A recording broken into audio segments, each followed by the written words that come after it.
Guys, I'm Captain Mike. Welcome to my rigging station. Welcome back to the Inside Scoop, Friday offshore Florida Keys fishing forecast for October 31st. Happy Halloween if that's something that you're into. Look, man, there's a lot going on. There really is, and I want to share it with you. First, let's talk about the conditions. I mentioned it last week. We had a lot of wind last week. It was crazy out there for a while. Like couple of days of calm down in the middle of the week, then the wind picked back up, and here we are. You're looking at northeast 10 to 15 over the weekend. However, by early next week, back up to 20 to 25 northeast. So it's going to be snotty early next week, but the next couple of days, I think, certainly open the door for an opportunity for you to get offshore. You can do it. Don't expect it to be super calm. It's not. Still going to be a chop. Persistent chop, but tell you what, it'll be worth it if you get there. The reef fishing is excellent this time of the year. That's something you should really consider. You know, the yellowtail snappers, this is a great time to find big yellowtails, all right? The trick is, like we've said so many times, stealth, location, fresh bait, all right? Nothing beats these little, whitefish, the little pilchards, small sardines, things to that nature. Fresh ballyhoo, another great bait. Keep it fresh, I can't stress that enough how important that is. But that snapper bite is going to be strong. If you can get out there, it's going to be strong, I promise you. I feel like with all this wind and chop, the water temperatures are starting to drop, but it mixes everything up on the reef. It stirs things up. That water is no longer super crystal clear. Some days it is, but certainly with the wind and the chop, it helps circulate things a little bit more, murkies the water just a little bit. Doesn't need to be a lot. Just change the color of that water a little bit, and sometimes those bigger yellowtails are going to bite, like crazy. So great time. Always look for that mutton. Always look for that bigger snapper, all right? Sitting on the bottom, behind, underneath those yellowtail. Those big muttons are sneaky. They just sit back there and wait, okay? And they want something bigger and better. You can't give a mutton a yellowtail bait. It's not gonna work. You need something bigger. All right, a larger ballyhoo plug, a whole ballyhoo, a live ballyhoo. If ballyhoo come into your chum slick, stop what you're doing immediately. Immediately stop what you're doing and catch those ballyhoo. Either with a cast net, with a ballyhoop, a single gold hook on a small float with 4-pound test. You can snaggle them one at a time that way, okay? But whatever you do, get some of those live ballyhoo, because there's perhaps no better reef bait than dropping down a whole live ballyhoo down there on the bottom. Everything is gonna eat it, and it's gonna be good. All right, I promise you, whatever eats that live ballyhoo is gonna be good. And that applies all the way from Key Largo to Key West. Okay? It's reef fishing, okay? This is how we reef fish here in the Florida Keys. It's reef fishing, regardless of where you are. It requires proper boat positioning. It requires proper tackle, balanced tackle, stealth. It requires plenty of chum, the freshest bait, and a little bit of luck on your side that the conditions are in your favor, that the wind and the current are flowing in the same direction, because that's really gonna set the stage for the best reef bite, okay? Offshore dolphin fishing, again, not a lot of guys have been fishing offshore because of the wind. Remember that, it's been honking every day. A few boats that have been able to get out certainly have found fish, but once again, it's been far from ideal conditions for heading out toward the humps and things to that nature. There's plenty of nice days we're here in the Keys, okay? Wahoo on the edge. Here it is, right? It's November, okay, tomorrow. So the Wahoo season is just about to kick into full swing, no question.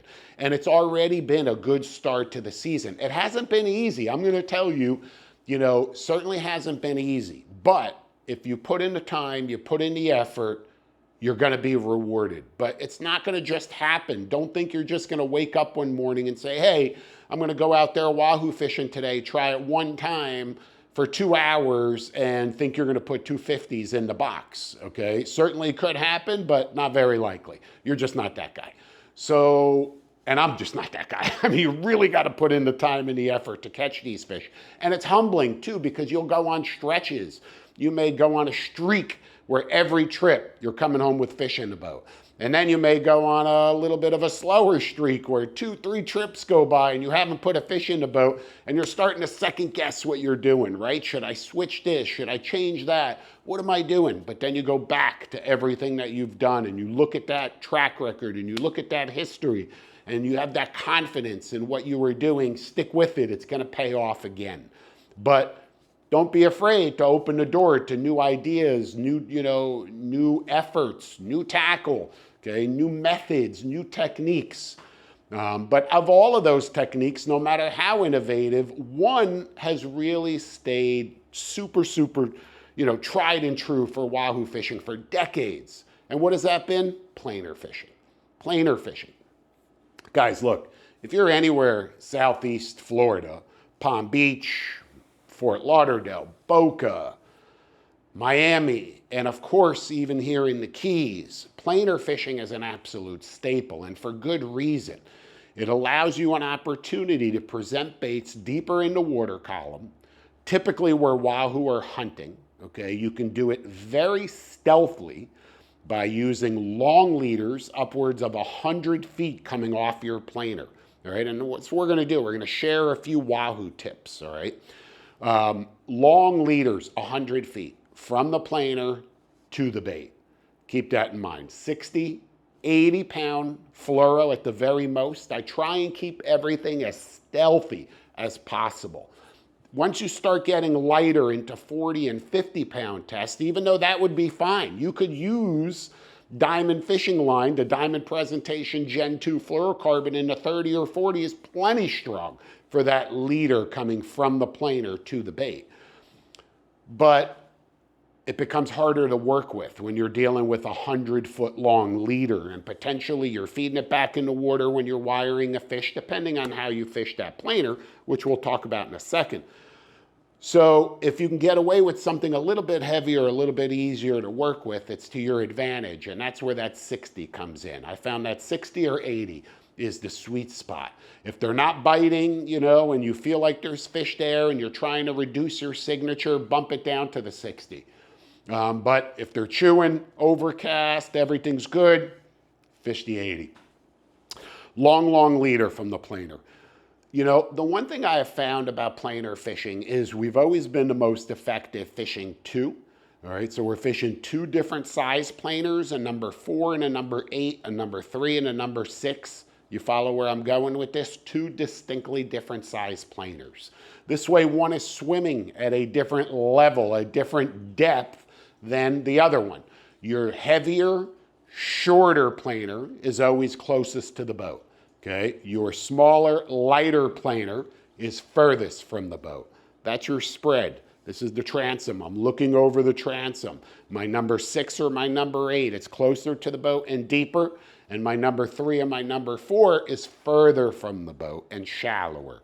And with that setup, you essentially could do figure 8s and not get tangled. And that's important, because when you come up on some marks, and wahoo are notorious for schooling right above a piece of structure, and they'll hold in a small area. Okay, king mackerel are the same too, but certainly wahoo. And having that spread where you can make sharp turns and figure 8s and 180s and really focus your efforts on a small area is going to be to your advantage when you're pulling those planers. The bait of choice is strip baits, okay, fresh bonita strips. Okay, guys are making strip baits out of just about anything that has a belly, right? You certainly can, but nothing beats the bonita strips, okay? A nice big fresh bonita strip behind a little skirt with a mylar head. It's about as simple as it could be, okay? It really is. Drag that thing around long enough and you're gonna get bit, I promise you. And the nice advantage about planer fishing is you're not only gonna be catching wahoo, you're also gonna catch everything else that eats fish, all right? Sailfish, blackfins, bonitas, kingfish, all sorts of stuff will eat those strip baits, blackfin tunas, but nothing quite as exciting as when a wahoo slams one of those strip baits, right? So we talked about fishing the planers inline or with bridles where you could remove the planer, which certainly seems to be the direction everybody's going in, rightfully so. Just makes the entire setup much easier to handle. All I have to do is remove that planer from the running line and I can continue to fight that fish all the way to the boat. Not have to deal with a 100-foot long leader that you have to hand over hand and pull the fish all the way to the boat because you can't reel any further than the planer, right? So certainly that's an advantage. If you don't know how to rig that bridle yourself, there's plenty of companies, reliable sources. I'm certain RJ Boyle, R&R Tackle, these top guys, I'm sure that they have these bridles ready to go, for planer fishing. So look into that there. It's going to make your planer fishing that much easier. I promise you that. What I found, I just want to touch on one more thing, is planer fishing has a lot to do with the rod. I have found that the rod can make or break the entire planer fishing experience. I've learned this from experience, which is why we spent so much time designing a rod specifically for planer fishing, okay? It's a Chaos Gold K30 to 60, meaning it's an e-glass rod, okay? It's not a composite rod, so it has a lot of strength, okay? Super strength. In this scenario, lightweight is not a huge issue for me, okay? And I want you to understand that there's a lot of different opinions on what the best planer rod really is. I want to share with you why, after 8 different prototypes, that we settled on this as the ultimate planer fishing rod for South Florida. First is it's a straight butt. Okay, it's not a bent butt rod. It's a straight butt rod. Here it is. You can see it right there. It's a slick butt. So this butt section back here, easily in and out of the rod holder. When it's under load, I can literally slide that up and out of place. So we really like that slick butt.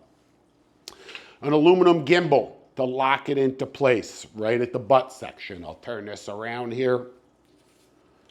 Okay, as you can see, just an aluminum gimbal right on the bottom. We then go to an aluminum reel seat. This is really important because anytime you're clamping a reel to a rod, you want that aluminum reel seat. And while there's a lot of options in reels, we typically will fish a 30 wide. Okay, a Tiagra 30 wide loaded with 65-pound braid is our planer reel. It's a 2-speed reel, lot of torque, lot of drag, perfect for this style fishery. Looks great with the Chaos Gold planer rod and just an ideal setup. But there are a lot of options out there for reels. Just remember, the 2-speed is going to be a benefit. Smooth drag, vital, and a lot of drag. From there, after that aluminum reel seat, we've got a comfortable foregrip, an EVA foam foregrip. It's a long rod, 8 foot. We've got a nice bend in that rod, okay? Nice bend in that rod, and we want that because if that rod is too stiff, if you're trolling along and this rod is too stiff, you're gonna miss a lot of the bites. You're not gonna be able to detect those short strikes where a lot of smaller kings or even bigger kingfish or even wahoo will come in, they'll swipe at a bait, they'll miss the hook, they'll cut the bait in half, and you're shit out of luck.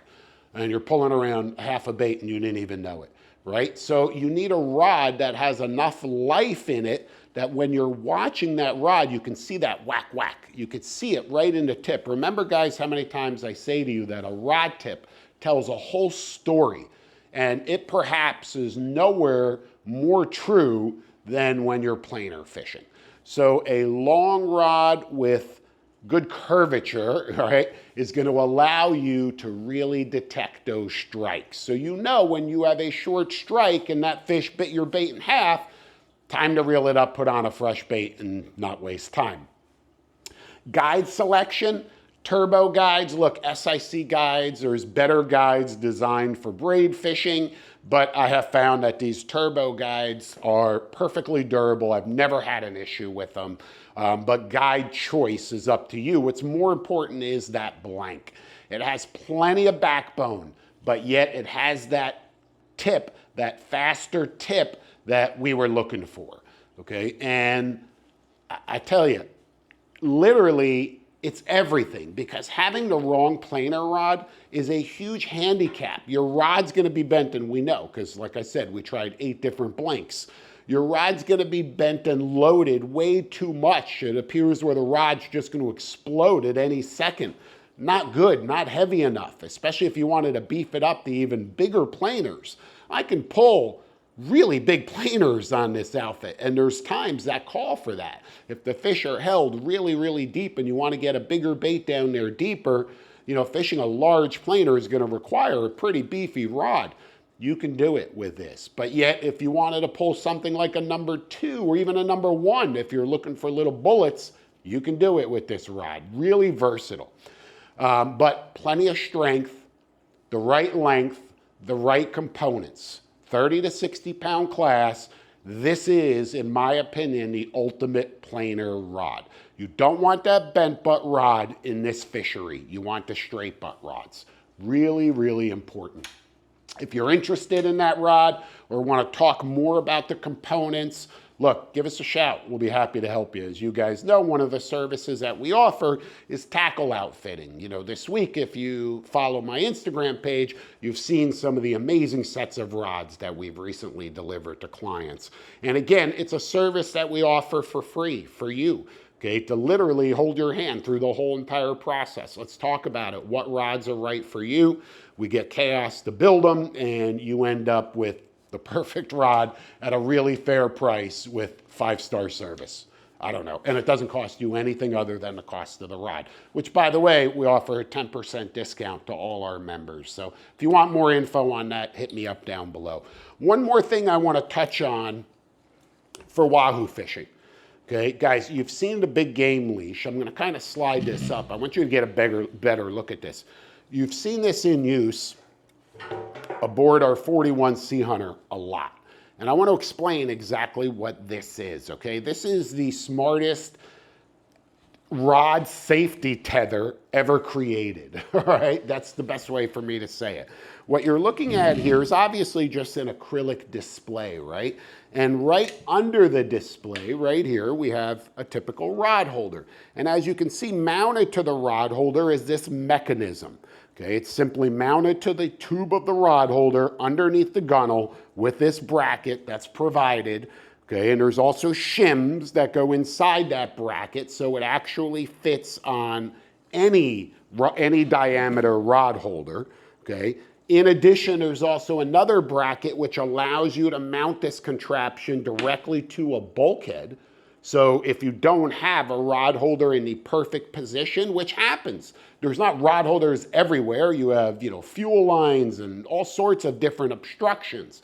And if you want this safety tether in a particular position, and if there's not a rod holder right there, that's okay. Because as I mentioned, there's another bracket that allows you to mount it right up against the bulkhead. That's exactly what we've done. We've mounted 2 of them on the starboard side, 2 of them on the port side, and there's also 2 right in my leaning post that we clip up the rods that we're pulling from the rocket launcher, from the leaning post when we're Wahoo fishing. Really ingenious. There's a 9-foot tether, spring-loaded inside there, really strong webbing, okay, 9 feet long. So remember, that also means that this doesn't exactly need to be mounted right next to the rod holder where you intend to fish, okay? You've got a lot of scope, a lot of movement. And then there's a little fitting right there. I'm gonna kind of show you what that looks like. It's almost flush with the deck, right? This is the top of our cap, and it's almost our gunnel right here. And it's literally only protrudes, I don't know, not even a 1/2 of an inch. It looks like 1/4 inch or 3/16. And it sits flush, and right inside it, there's our tether right there, with a little carabiner clip that clips right onto our rod. And look, is that cool or what? We've got 9 feet, okay? 9 feet of freedom to move that rod around the bend, around the boat, right? Around the deck. And when we don't need it, look, it just retracts automatically. Look at this, just boom. So it's there when you need it and gone when you don't.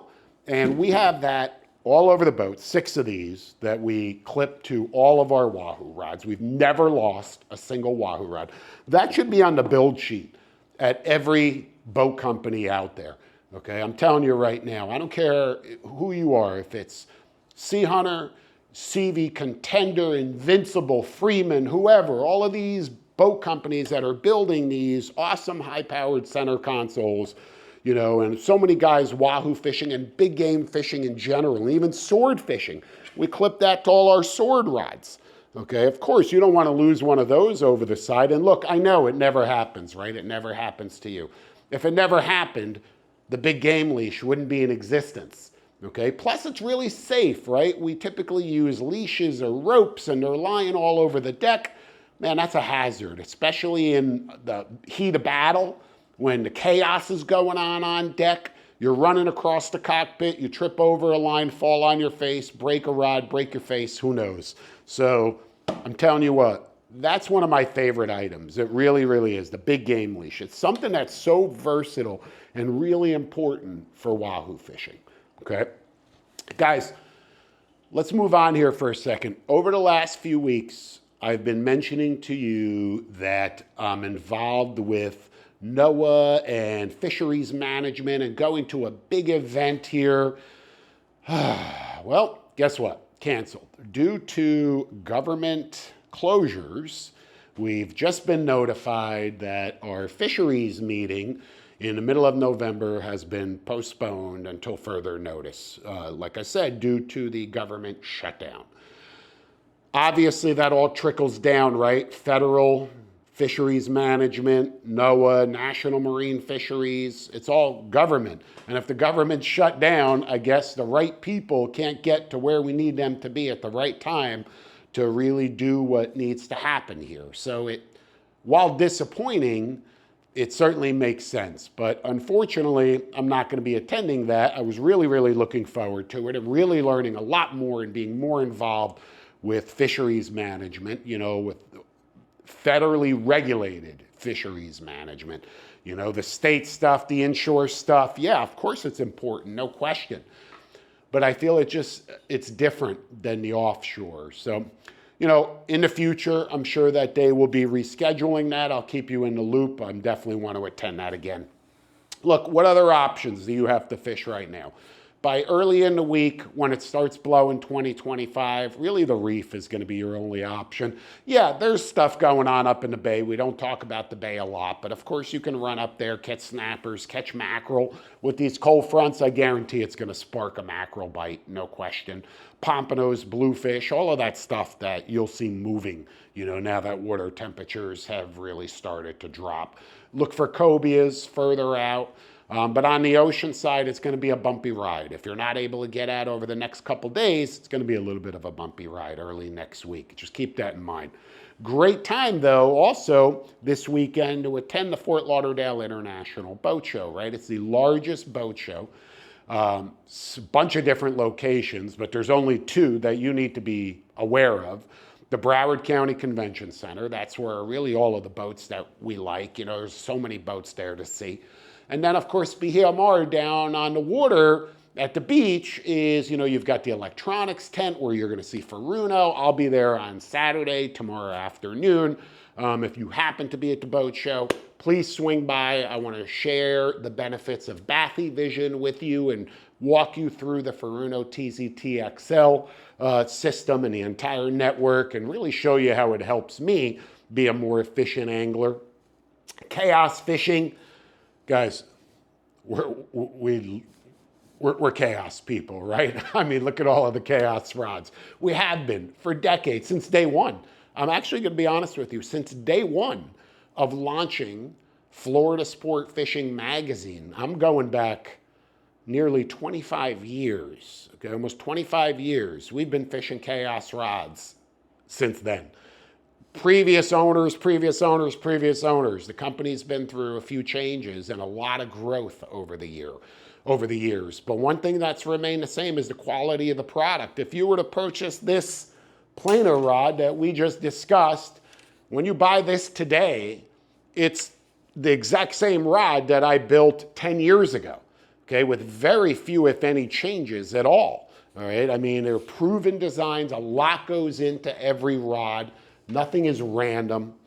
Same rod builder, Okay, the guy who leads the entire rod building operation, Steve, he's been there for, I don't know how long, but I know it's been a long time. Okay, a long time. And they're literally wrapping and building these rods right here in South Florida. So great company. They'll be at the boat show. Looking forward to seeing them and spending time in the Chaos booth tomorrow as well. They'll be at BHMR. And then Sunday at the convention center, we will be at the Sea Hunter boats display. And guys, super exciting news. You've got to check this out. Sea Hunter just launched a new model. I kind of let the cat out of the bag a little bit last week, maybe a little bit too prematurely, but a new cat just hit, the family. A smaller boat, smaller than the 38, 41, and the 46 CTS that they currently offer. Well, now there's a 32. Okay, and what are the advantages of this boat? Newly redesigned hull, twins rather than quads. That right there is a huge advantage for so many people, that you can run twins rather than quads on this cat. And the boat will get up on one and boogie. So if you have a problem with one engine, okay, may happen, don't worry, you're getting home and you're getting home fast. So that was one of the criteria actually when they designed and launched this boat, is that it had to have the ability to get up on plane and boogie on one engine. Okay, so a lot of testing and everything went into that to ensure that that was the case. But a lot of fine-tune adjustments. I'll tell you, when I look at this 32, I see the commitment, I see the improvement, I see the progress, and I see the future of Sea Hunter boats. And I'm excited to be a part of that, more excited than ever before.